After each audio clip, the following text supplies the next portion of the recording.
finalement du mystère. Eh oui, et aujourd'hui, Marie-Odile, je voudrais vous parler d'un des phénomènes les plus mystérieux du chat, un phénomène encore inexpliqué. C'est le retour au gîte du chat perdu. Vous savez de quoi il s'agit. Depuis des siècles, tout le monde, les bonnes dames, vous, moi, ont raconté des histoires de chats perdus, égarés à des centaines de kilomètres de chez eux, puis qui étaient revenus. Et depuis des siècles, les savants haussaient les épaules. Ce retour au gîte, comme celui du pigeon voyageur, par exemple, est impossible, physiquement impossible chez le chat. Il suffit de voir un chat qui sort de son domicile, de son territoire. Eh bien, il fait quelques mètres, marque de son odeur une pierre, une herbe, quelque chose. Encore quelques mètres, marque encore, et reviendra en remontant ses marques. Comment voulez-vous qu'un chat puisse pratiquer le retour au gîte à des centaines de kilomètres de chez lui? C'est physiquement impossible. Et les savants riaient bien, c'était des blagues. Oui. Seulement, il y a une vingtaine d'années, un très grand savant, le professeur Leyhausen, un élève de Konrad Lorenz, qui enseigne à Tübingen, et qui a écrit sur les chats des choses définitives, il n'a pas fini d'ailleurs encore, il a voulu faire une expérience, ou même avoir le cœur net de ces histoires de retour au gîte du chat perdu.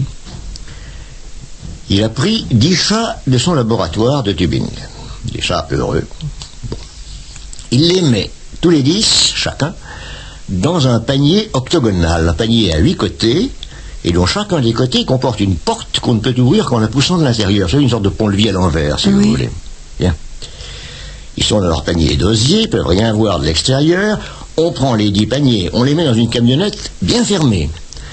Et on emmène le tout, les 10 paniers avec les 10 chats dedans, à 100 km de Tübingen par une route tout en tournant. Les chats étaient dans leur panier, dans la camionnette bien fermée, ils n'avaient rien vu.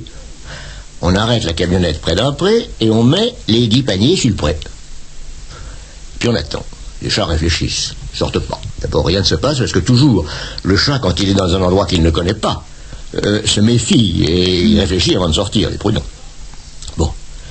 Les chats réfléchissent donc un grand moment, et puis, tous ensemble, ils sont sortis.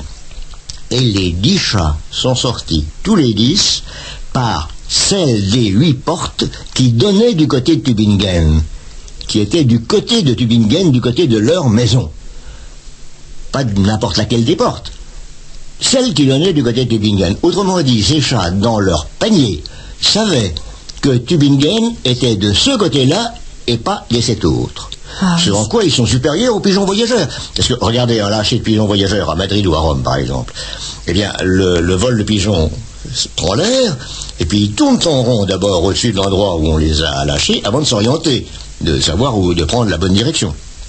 Eh bien, les chats, dans l'intérieur de leur panier, savaient que Tübingen était de ce côté-là, du côté de cette porte-là, et pas des autres. Pourquoi? On n'en sait rien, et c'est un des mystères les plus incompréhensibles du chat.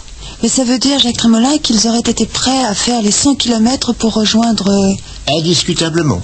Comme toutes les histoires que vous racontez, comme toutes les histoires que nous lisons dans les journaux, disons populaires, n'est-ce pas, et qui racontent, mon Dieu, que c'est émouvant, un chat qui est rentré de Nice à Paris, et on a tendance à hausser les épaules. Eh bien, c'est pas vrai. Ce chat est effectivement revenu de Nice à Paris. Comment il connaît le chemin? Personne ne le sait. Il y a des tas de choses sur le chat que nous ne savons pas.